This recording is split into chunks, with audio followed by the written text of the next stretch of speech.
Hello and welcome to Enchantment of Eternity's review for Tapestry, which is episode 15 of season 6 of Star Trek Next Generation. This video is a part of a series of videos where I review episodes of Star Trek The Next Generation one episode at a time. In this video I cover the 6th season episode Tapestry. So Tapestry is the episode where Picard seemingly dies to find Q, who says he will be stuck with him for eternity, but he brings up his past regrets, and Q points out that he died from the artificial heart that he had malfunctioning, so he wonders where he got the artificial heart from in the first place, and it was because he got into a bar fight with Nausicaans when he was younger, but he says it was a stupid mistake, and if he had it to do it again, things would be different, and then he finds himself back in the past. Apparently everyone sees him as the young man that he used to be, and it's right before the bar fight, so he has to strive to avoid it. In the process, he ends up alienating his two best friends, but he does manage to avoid the bar fight. But then when he returns to the present, he finds himself in an alternate reality where he is only a lieutenant junior grade astrophysics assistant rather than the captain, because Q explains that he learned to play it safe and he never took risks and he never got noticed by anyone. And then Picard proclaims to Q that he would rather die than live the life he just saw. So Q brings him back to the moment right before the bar fight, and Picard initiates the bar fight, gets stabbed, and then he wakes up on the operating table and apparently survives. And then he muses to Riker that if it really was Q that did this, that he owes him a lot of thanks, because it made him realize that there were things in his life that he regretted, but they needed to happen in order for him to become the man that he is. So, yeah, this is a really, really well-liked episode. One of... A lot of people consider this one of the best episodes of the show. I remember seeing this for the first time when I was 13 and being completely blown away by it. Like, I was not expecting things like Picard, being a young man in the past and then being in an alternate... I remember especially the alternate reality thing where he was Lieutenant Junior Grade. I was like, holy shit, like, this show's actually doing this? Like, I was so blown away. And it's the first best use of Q. Now, I think inarguably, and this is something I've said in my channel before, that the two best uses of Q in the Star Trek franchise is this episode and All Good Things. And I absolutely stand by that. Now, I just watched a video where they were arguing over what constitutes a Q episode, because they said very clearly that All Good Things wasn't a Q episode and that this episode probably wasn't even a Q episode. But I think putting such strict labels on thing is, I don't know, I'm just not for it. I think it's futile. Like, Q appears in the episode, so it's a Q episode. Unless it's like a brief cameo, like his appearance in Lower Decks, where he chases Mariner and she's like, go bother Picard. Like, that's a cameo, so that's not a Q episode. But if it's more than just a 2-second cameo, then it's Q's in it, then it's a Q episode, as far as I'm concerned. And All Good Things, like, Q maybe doesn't appear all that much in it, but he's the driving force behind that episode. So I 100% see that as a Q episode, but that's just me. And so, yeah, I think that these are the two best Q episodes, Tapestry and All Good Things. And they're also similar in regards to the use of Q, because rather than being like the trickster god who makes them go off in Sherwood Forest or puts them on an alien planet and makes them play games, or throws them in front of the Borg so that 18 people will die and Q's never brought to justice, except for, rather than doing bullshit like that, this is more of like the helping hand type, where Q kind of fucks with Picard, but does it in a way to make him have personal growth, does it in a way to make him realize his full potential. And so he's kind of like tough love or just like a kind of messed up mentor who ultimately wants to help Picard and wants to see him grow, but, kind of makes him go through misery in order to get there. And I think that's the best use of Q. I think that's Q at his best. Now, they do still play him for comedic moments. Like, we have one of the funniest moments in the show in this episode, in my opinion, where Q shows up as the flower delivery guy and goes, "Is there a Jean-Luc Picard here?" Like, that is one of the best moments, funny moments of the entire show.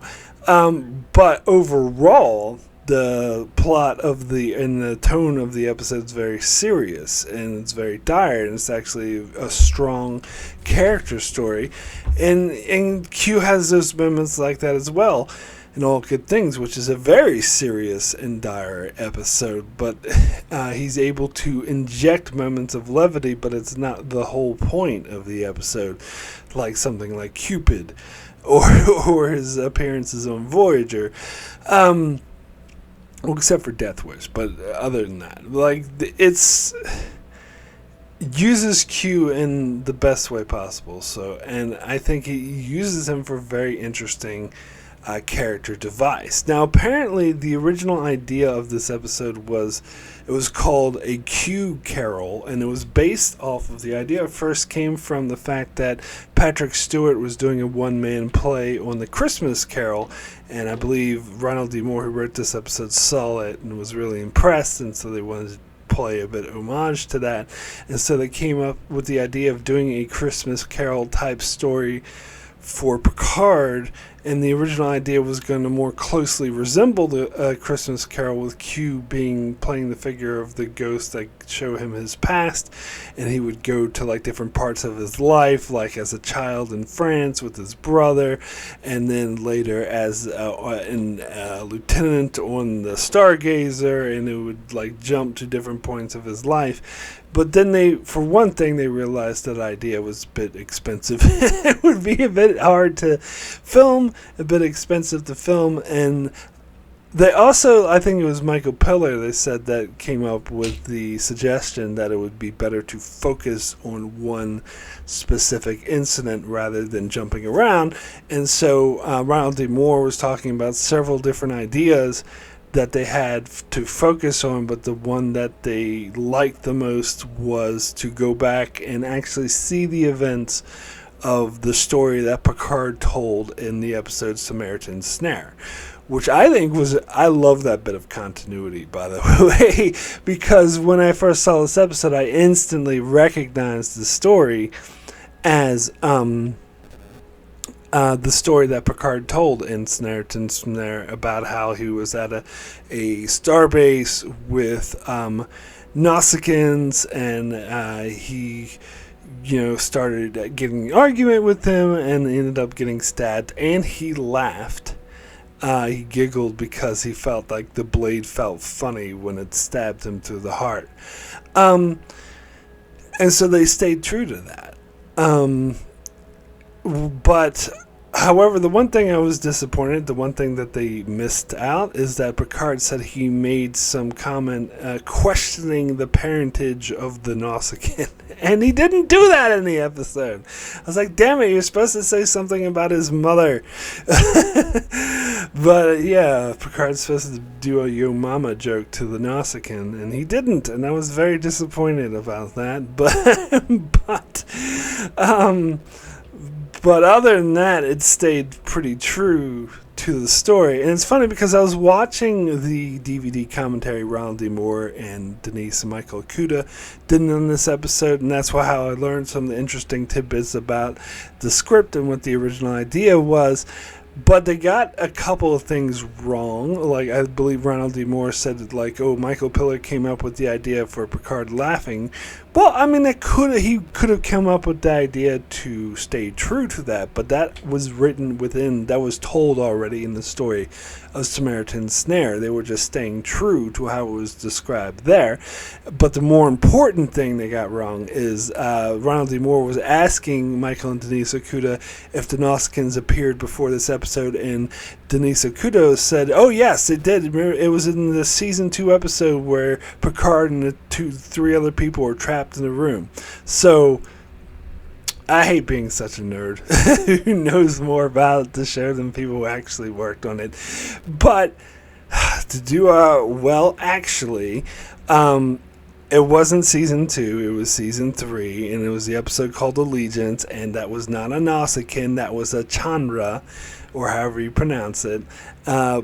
Regardless, it was not a Nausican, and that in fact this was the first appearance of the Nausicaans. Now, obviously they were mentioned before in Samaritan's Snare, but they had never been mentioned or shown outside of that episode, so they were free to sort of design anything that they wanted. And I think I heard somewhere that they intentionally made them look kind of like the Predator from the Predator. Although there's a episode Nemesis in Voyager, which will have aliens that look even more like the Predator than this one does. But still, they kind of designed it off of the Predator. Play dumb shot, human! Again, talk about classic lines. Like, this episode has so many classic lines, and the whole Jean-Luc Picard line is like classic. The play Don Jot human. It's also very classic. Like, I remember reading this when I was younger, going online finding rules for a Star Trek drinking game called Beer Track, and they said whenever someone mentioned the word human, or that you were supposed to take a drink and say, "Played Beer Track human." It's just such a classic rhyme. And speaking of Dom Jot, it was kind of, Ronald D. Moore talked about in the commentary that he wasn't very happy with how it ended up looking, that he envisioned something a lot cooler. But it is basically how he described it, kind of a mix between pool and roulette, but with a lot of like blinking lights. I think it looked cool, and I don't think we actually ever see Don Jot until Lower Decks, where I believe Mariner plays Don Jot with a Nausicaan, if I'm remembering correctly. But it's mentioned several times in Deep Space Nine, where Jake and Nog apparently played Dom Jot.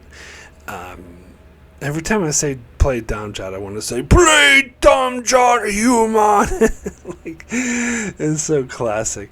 But of course, the Nausicaans would appear again. Well, they would, a couple times they would make cameos in DS9 as like bodyguards, like Brunt had Nausicaan bodyguards, and Quark would mention them as mercenaries. But the real appearance of the Nausicaans comes in actually the prequel Enterprise, which takes place before this, that shows that the humans were aware of Nausicaans for a long, long time. In fact, they played the role of pirates that were pirating the human freighter ships, the Earth freighter ships, and terrorizing them.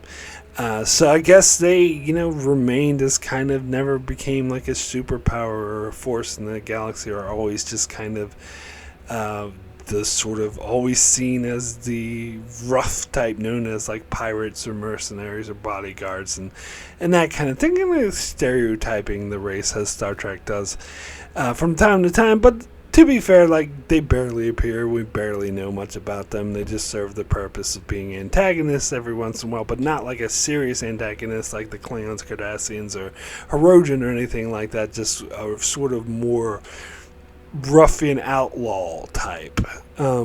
That's not like, so they must have no organized government, or maybe the organized government is like, doesn't give a shit, is not actually hostile. It's just, maybe it's the dysfunctional society that breeds a lot of people who want to go off and be mercenaries and stuff like that. I don't know, totally guessing here, but because they're not really explored that much is the main point.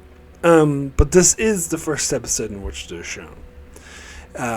So when they came up with the whole design of what they look like, that was in this episode. But anyway, so an interesting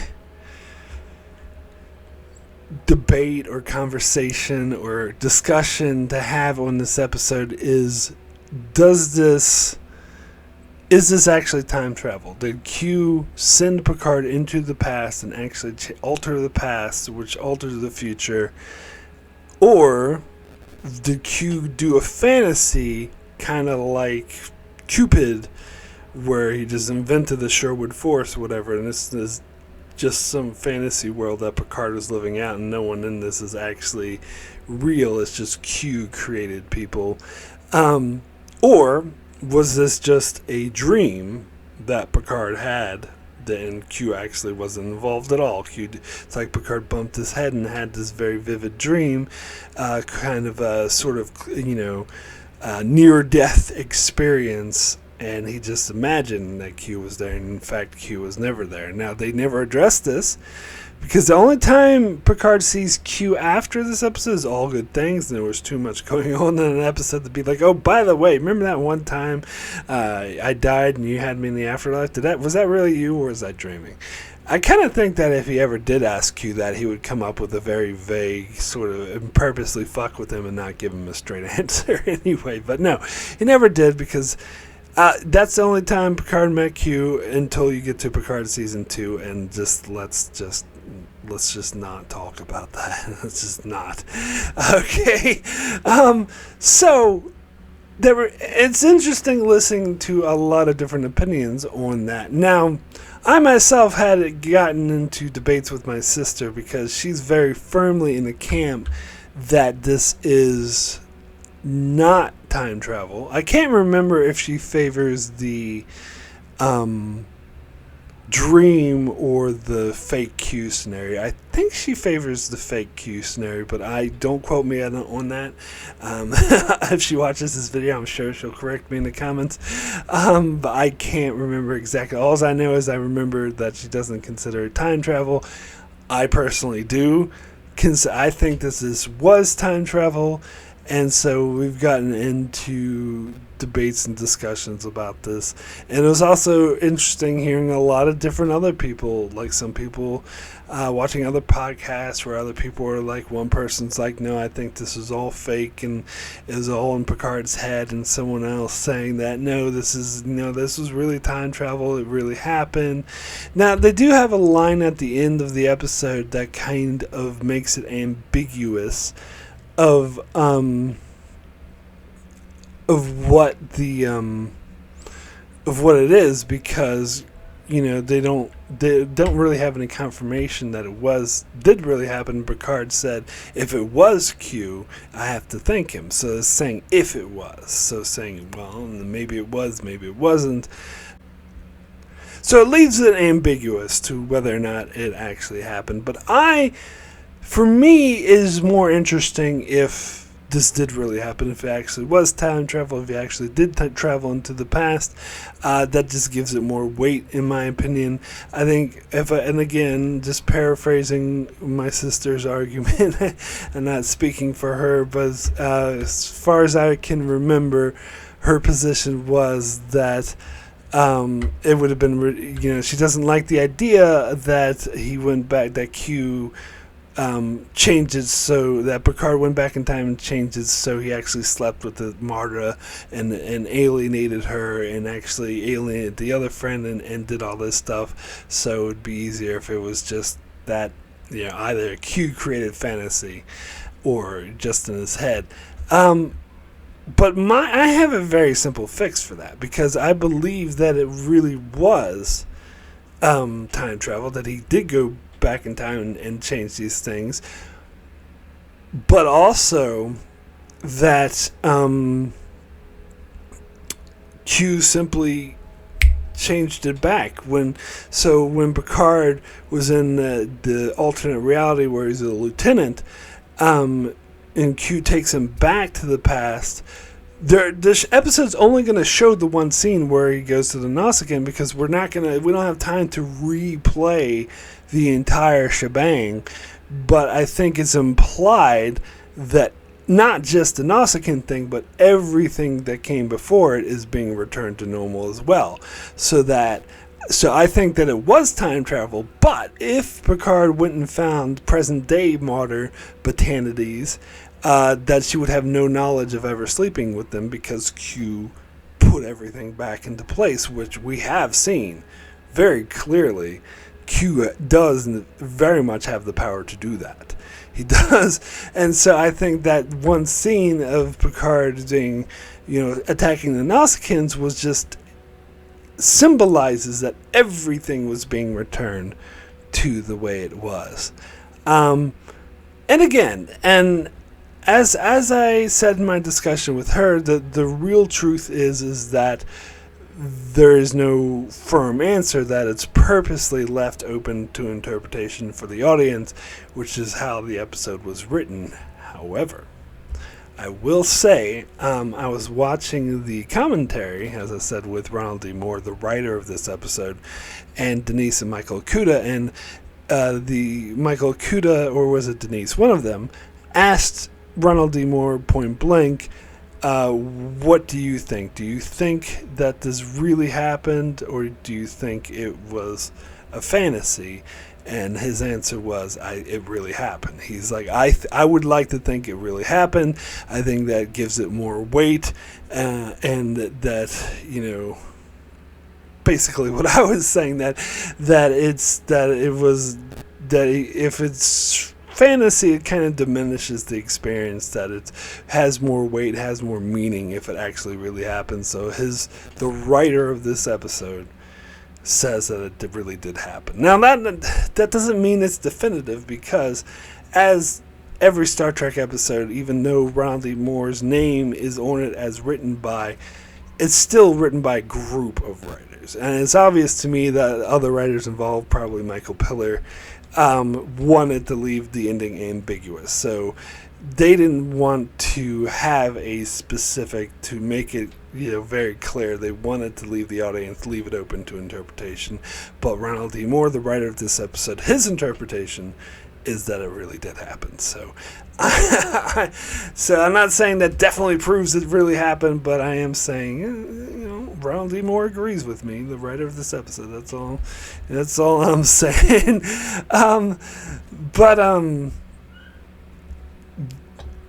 But yeah, so the whole traveling back in time, because alright, so the other argument I got in with my sister is that because she was doing a list of time travel episodes, and she wanted me to throw out some suggestions because she was trying to get all the time travel episodes out there so we could do like a top 20 time travel episodes or whatever. And I threw out Tapestry, and she rejected it and was like, no, that's not a time travel episode because it's just never confirmed time travel. Now here's my position on that. And again, I respect her opinion, but I differ in this matter. My opinion on that is, unless it is specifically proven not to be time travel, then I think it belongs in the time travel category.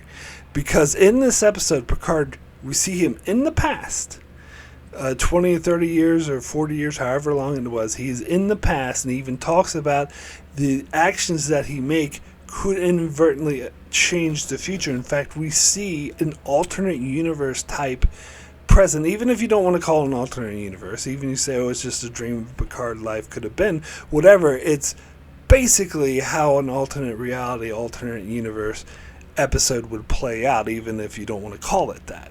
So we see that, we see time travel. So unless there was a specific, like, outright saying that, oh no, this is definitely just a dream, or no, Q was definitely just fucking with you, that's definitely not time travel. Unless they do that, which they did not, then I think it deserves to be considered a time travel episode.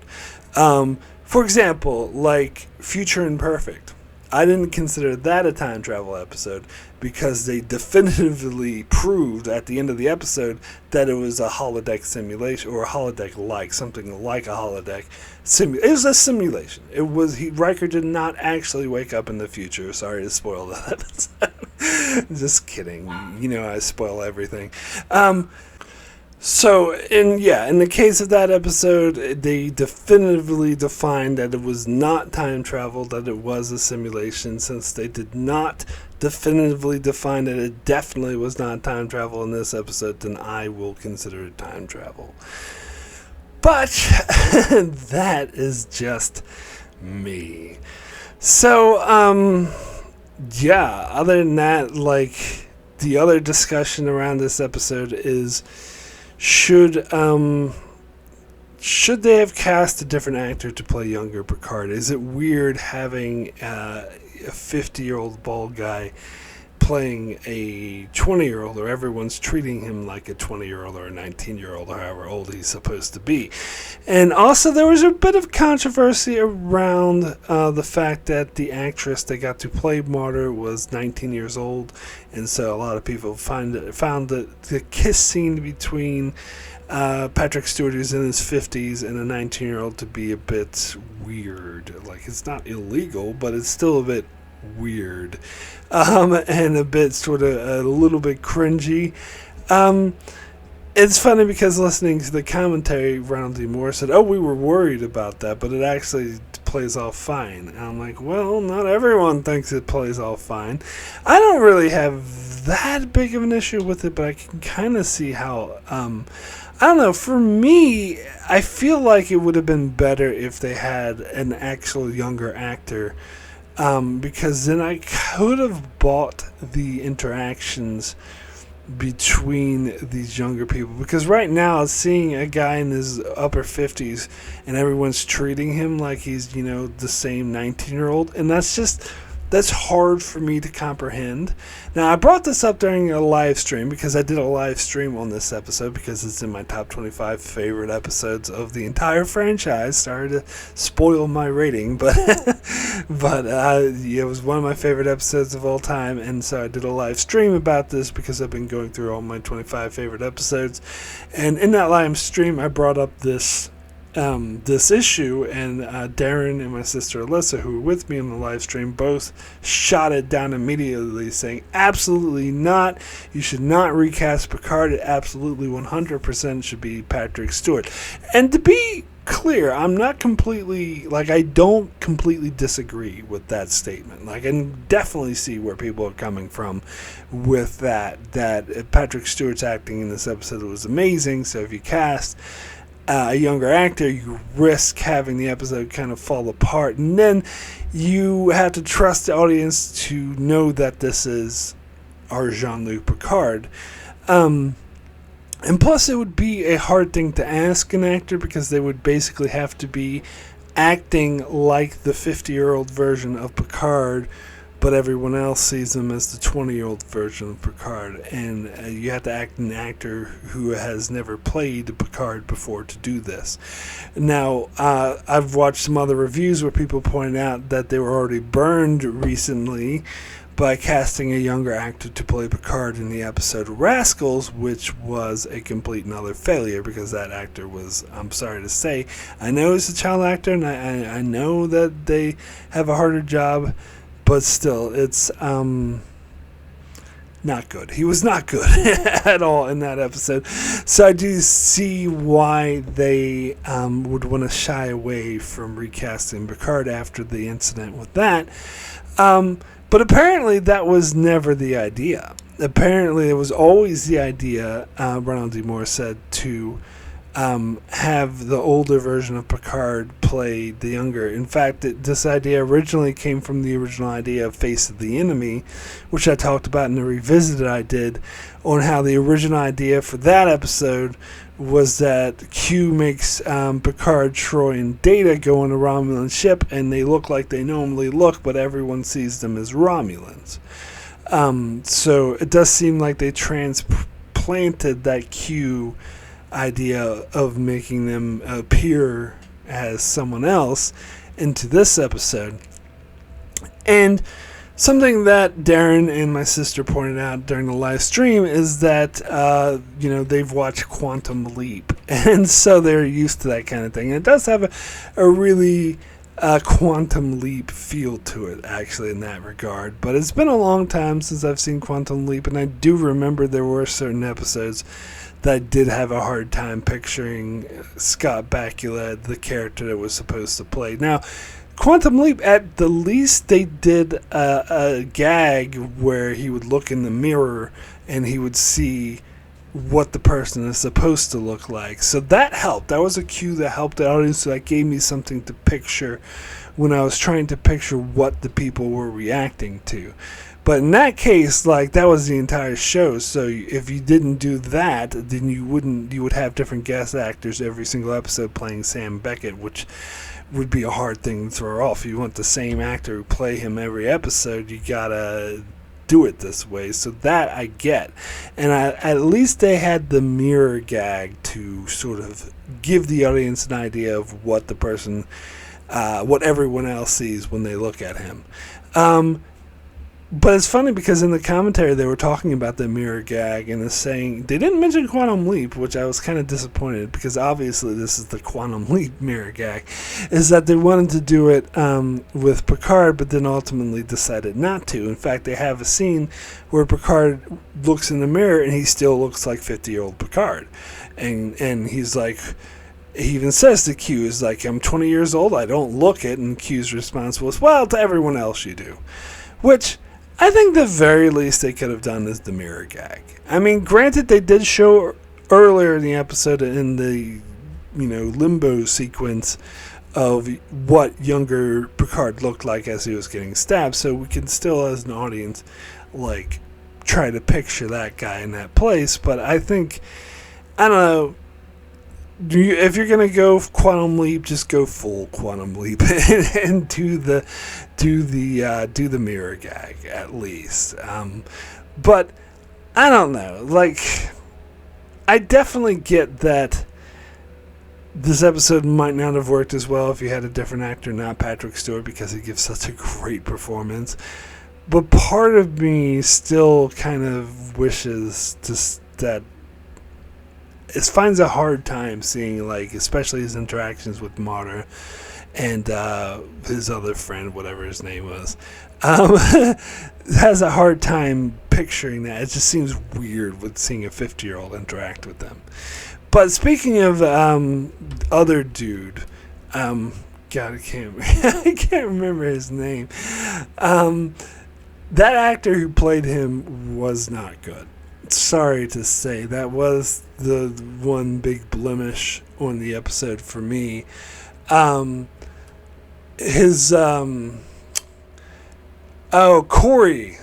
Zweller, that's his name.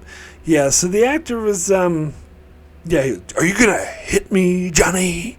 He just came off as so, like, fake, and not, like, didn't seem realistic or someone that I particularly believed in this role. So yeah, that did kind of unfortunately hold it back a little bit. But other than that, I think the episode was actually pretty strong. Now, there were a couple deleted scenes that I saw on the Blu-ray for the first time I was watching this, and most of them were just extensions. Like, there was this nice extension to the scene where after Picard slept with Marta and her saying that she fears they ruined their friendship. There was a nice, like, in the deleted scene, there was a nice little speech that she gave about how they first met each other and how they showed up at the academy, and the instructor said, look to your left, now look to your right. One of you's not going to make it by the end. And that she looked to her left and saw Picard, and it's like, and that he was smiling and had an air of confidence. And even though she was doubting herself, thinking maybe I won't make it, that she knew that he would make it, and that she knew then that she wanted to be his friend. Why'd they take that out? That was such a nice moment. That really fleshed it out. Although the one thing I don't like about it is the whole, one of you look to your left, now look to your right, one of you's not going to make it. That's a trope that movies and shows do all the time in the military, and I don't think it really fits in Starfleet. That would come off as very tropey and cliche to me. But I like the sentiment behind that story. The other deleted scene was Picard, Lieutenant Junior Grade Picard in engineering, and how he was trying to talk to Geordi because Geordi's trying to fix something with the engines, and Picard kept suggesting things. Well, maybe you do this, and Geordi was like, "Look, Picard, I this isn't really your field. I know you're trying to get promoted to lieutenant, but we can handle it."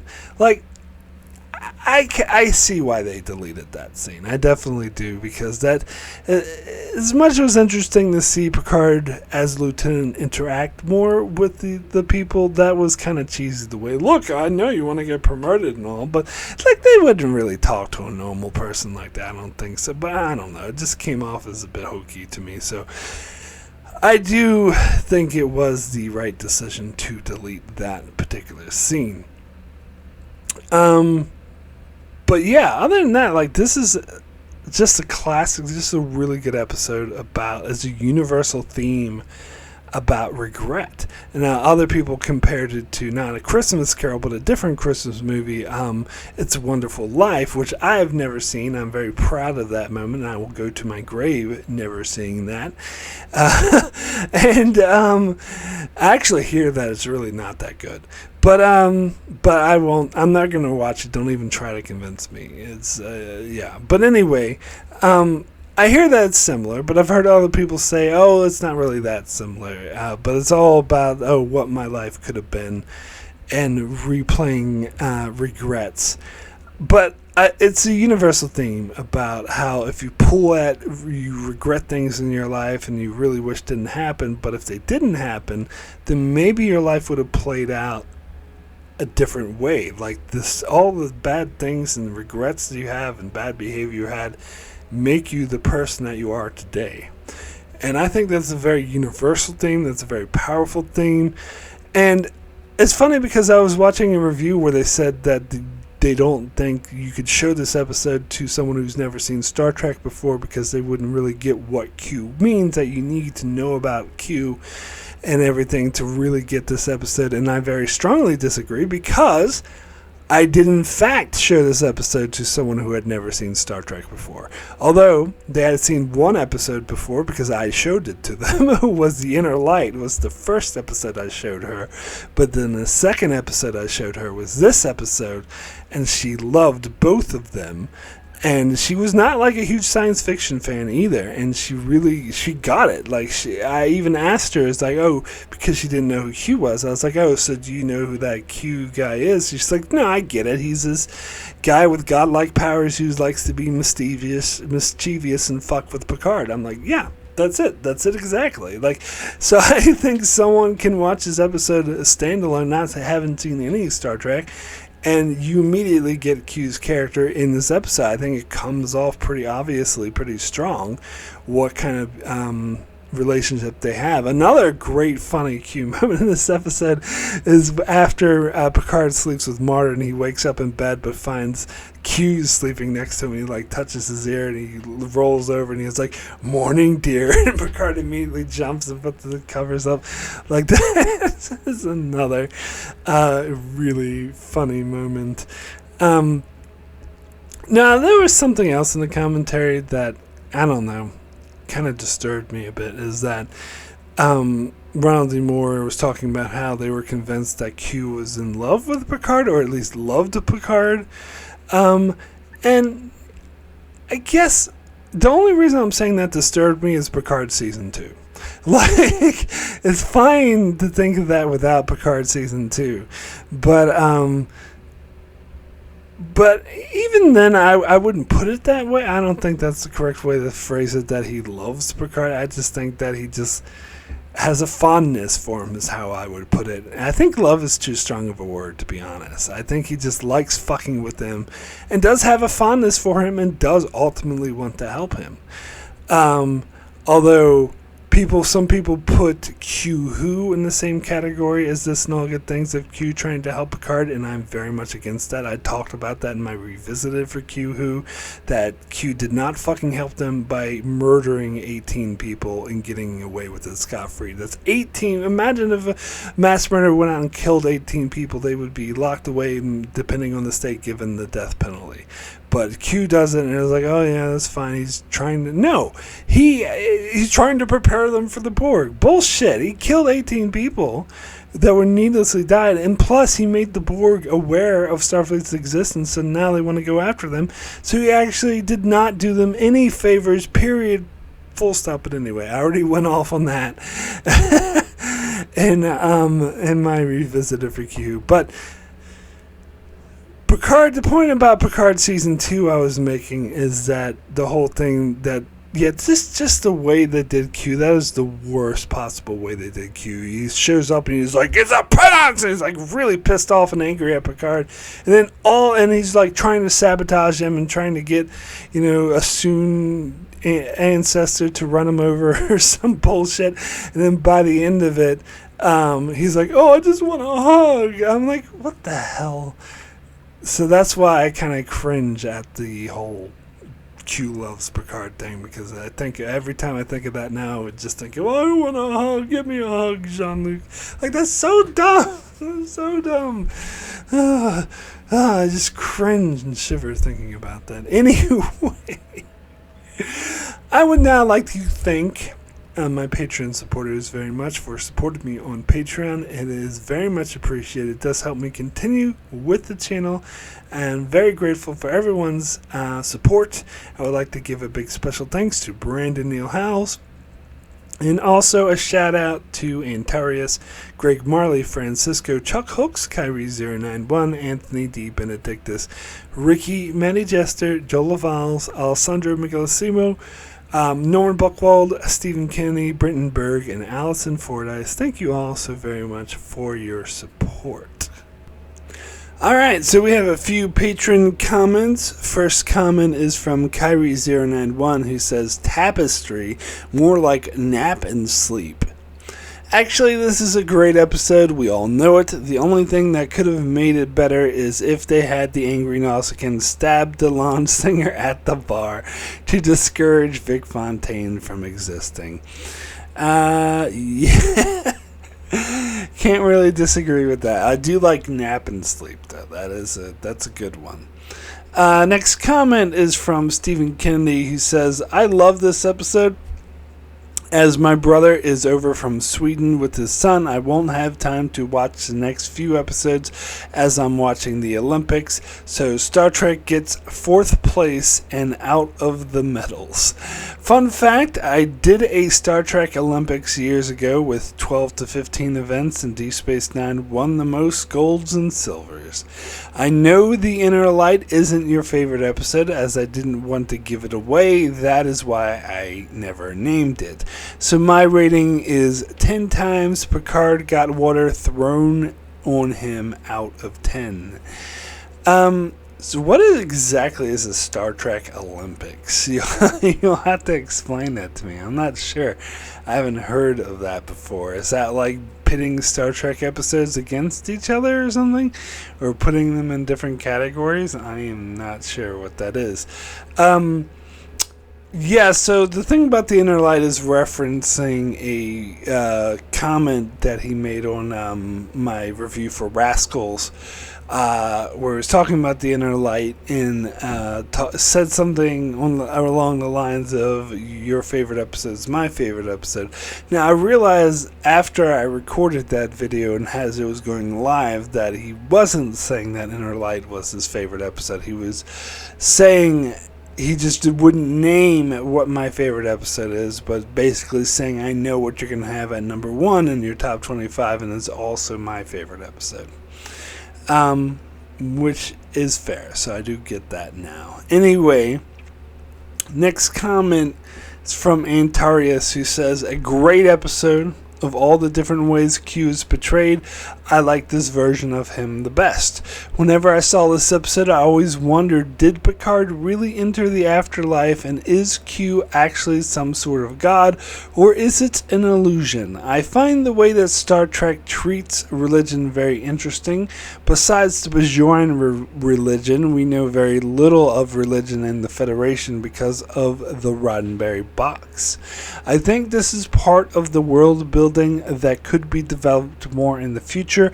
I also strongly like the message of the story. don't look back with regret or even anger, but accept the decisions once they were made. Stewart's acting is superb. My rating is a 10 out of 10.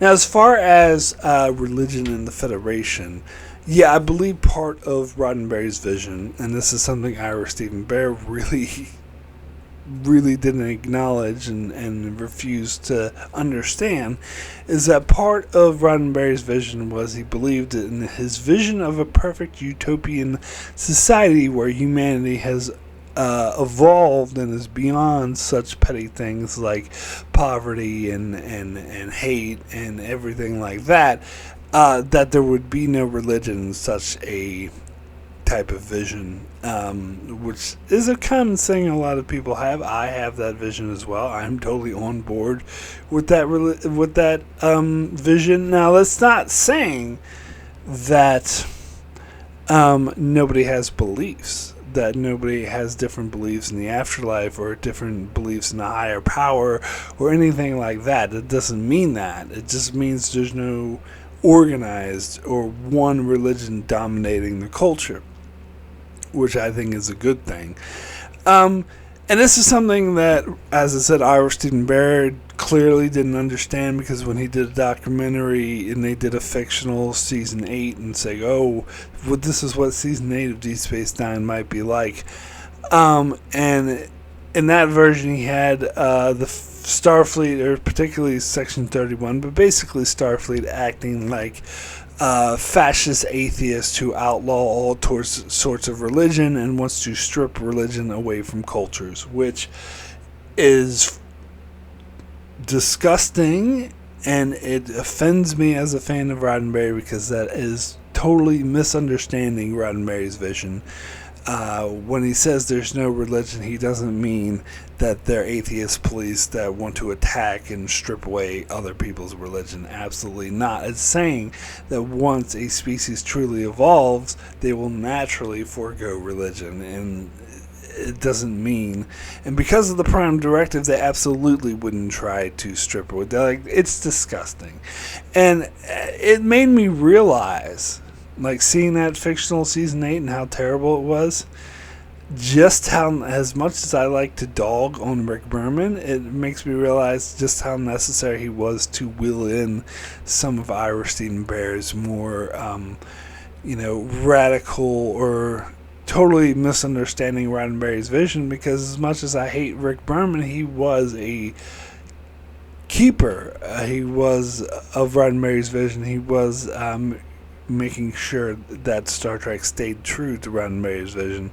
So as much as I do hate him for other things, I think he was very good for that. But anyway, that's kind of a big aside. I will say that the episode to me that proves that different people in the Federation have different philosophies, and that philosophies of afterlife and higher power is not outlawed, regardless of what fucking Ira Stephen Bear thinks.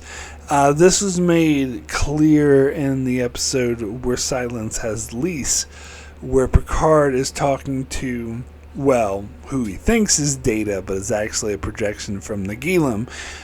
And he's talking about the afterlife and different schools of thoughts, and how some people believe that they go to a good place where they see all the loved ones that they knew, and some people believe that you just blink out of nothing. And Picard's like, I think the actual reality to this is in between. It's beyond either one of those simplistic views. And so it's kind of demonstrating that everyone in the Federation has different ways of viewing, the philosophical questions that religion tends to answer, and yet still to be without religion. Now, there's an episode of Discovery that sort of showed a human society with religion, but that was, they were like taken from an earlier time, like during World War III, and that was, so it was a bit different. And I don't know.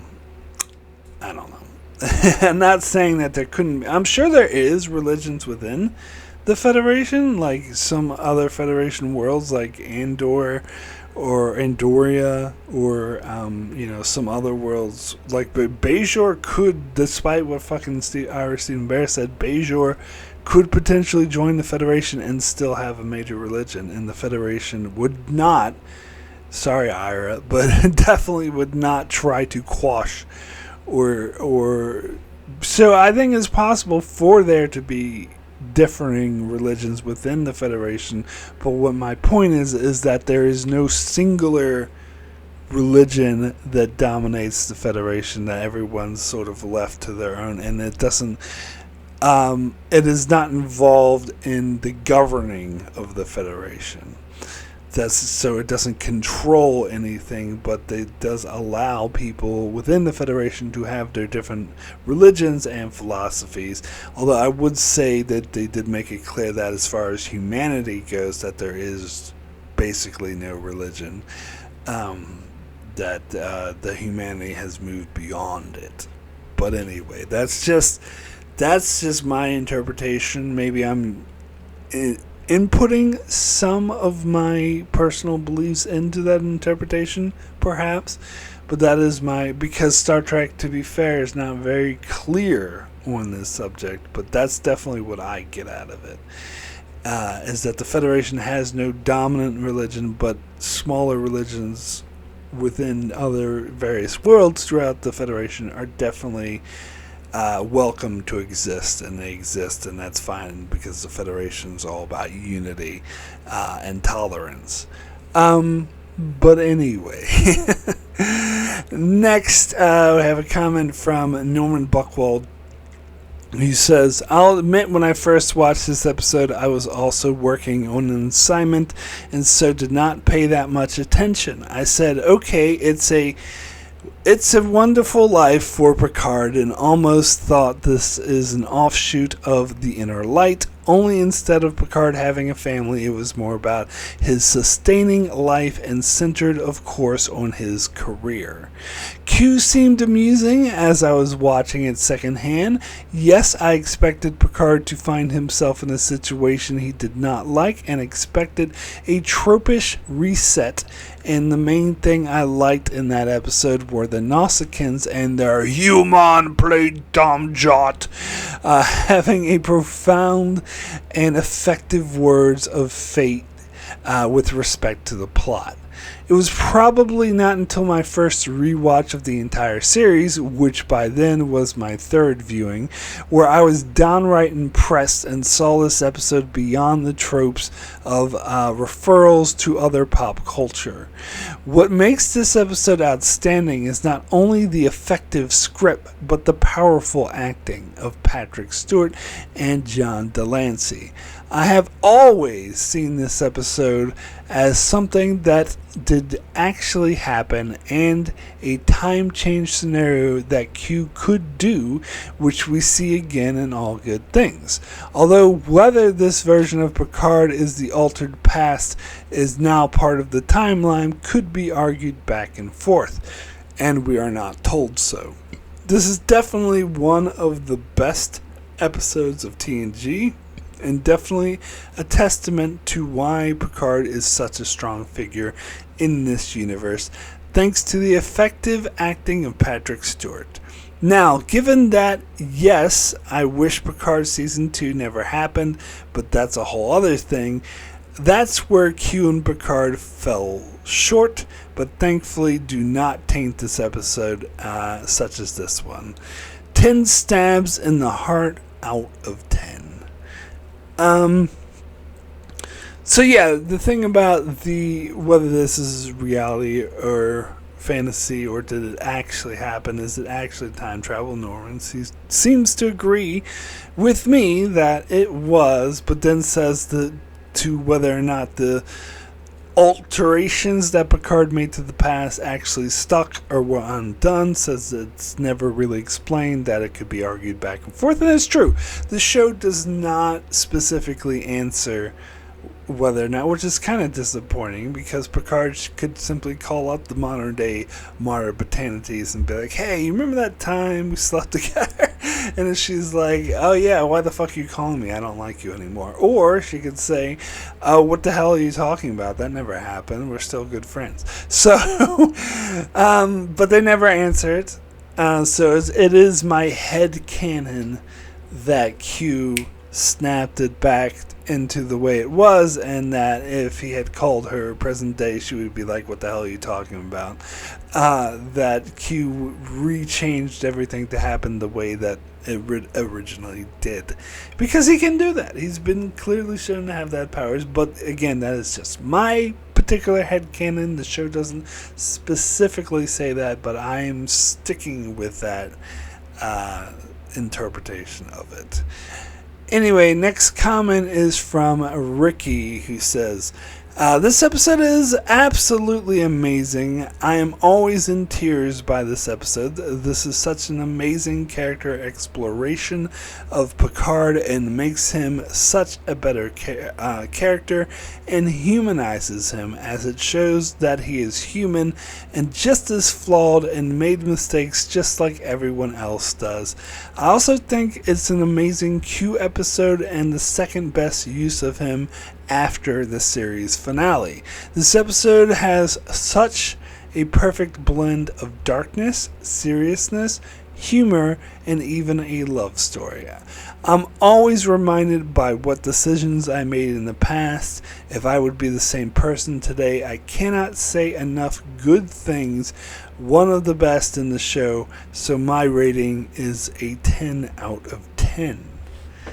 I mean, it's kind of a love story, sort of. I'm not sure if you're referring to Picard and Botanites or Picard and Q. But, I don't know. You could refer to both. But, it's interesting because in the commentary that Ronald D. Moore did for this episode, he talked about how a lot of this episode is autobiographical. That is, and I don't know if you heard the story. I've heard this story many times before, but that Ronald D. Moore was in college and he was going to be a lawyer, but he dropped out. He hated it and he thought he ruined his life by doing that. But by doing that, it led to him having the career of his life, of his dreams of becoming a scriptwriter for Star Trek. So in the end, even though that he thought he was a, uncontrollable, stupid kid who made a lot of mistakes, those mistakes led to him becoming the person that he was. And if he went back and corrected those mistakes, his life would turn out in a different way that probably wouldn't be as good as how it did turn out, so that he shouldn't regret his mistakes. But also, what I heard in the commentary that I hadn't heard before was that the part about Marta was also based off his own life, because he was talking about a good friend that he had when he was younger and how he kind of had a thing for her but never said anything. And so they just remained good friends, and part of him regrets not saying anything to her, but then he realizes that most likely if he had said something to her, it would have ruined their friendship and she would have never spoken to him. And so he's actually very glad that he never said anything to her. And so that's basically the martyr story as well, that because Picard acted on his feelings for her, it destroyed their friendship, and so ultimately was a bad thing. So originally saying it's going with the whole theme of these things you regret from your youth actually led to good things, so you shouldn't regret them. Very interesting. Anyway, thank you so much, patrons, for your comments. So my rating for Tapestry out of 10, very obviously, is a 10, the best. An amazing episode. It's just the theme of Picard going back to his past and righting some wrongs, but finding out that it changes his life and his life wouldn't turn out if the things that he regretted didn't happen is such a powerful and universal theme, and the way they portray it through Picard's great performance and having great humorous moments with Q, but ultimately using Q in the best way possible as a teacher who teaches Picard hard lessons that he's actually very thankful for at the end. It's a very powerful message. It does have a little bit of shouty acting from the Corey guy, but actually Marta, I liked that actress's performance. I thought she was good, but Patrick Stewart, of course, was amazing, obviously, and his chemistry with John Delancey really worked in this episode. It's just, I think it's the best Q episode, and it definitely is a Q episode. And I think, it is the best Q episode of the franchise, in my opinion. It's a very powerful episode. Standalone, it's very unique. They took risks. I think I just love it. This is when the writers really come to earn, and this is what I'm talking about of season 6, where I had a stretch of like all these amazing episodes in a row. So anyway, that is it for my review of Tapestry. So coming up next on my channel on Thursday, the very next episode I'm going to review is another Q episode, but this time going over to Deep Space Nine for the episode Q List. I did not remember that these episodes aired so close to each other. I did not remember that. But then on Saturday, another DS9 review for Dax. And then on Monday, back to TNG with the review for the two-parter of Birthright, parts 1 and 2. So that's what's coming up on my channel. Be sure to check it out as I continue to cover Star Trek Next Generation and Star Trek Deep Space Nine and many more shows as well. So be sure to subscribe so you can keep up with all of that. And thanks a lot for watching.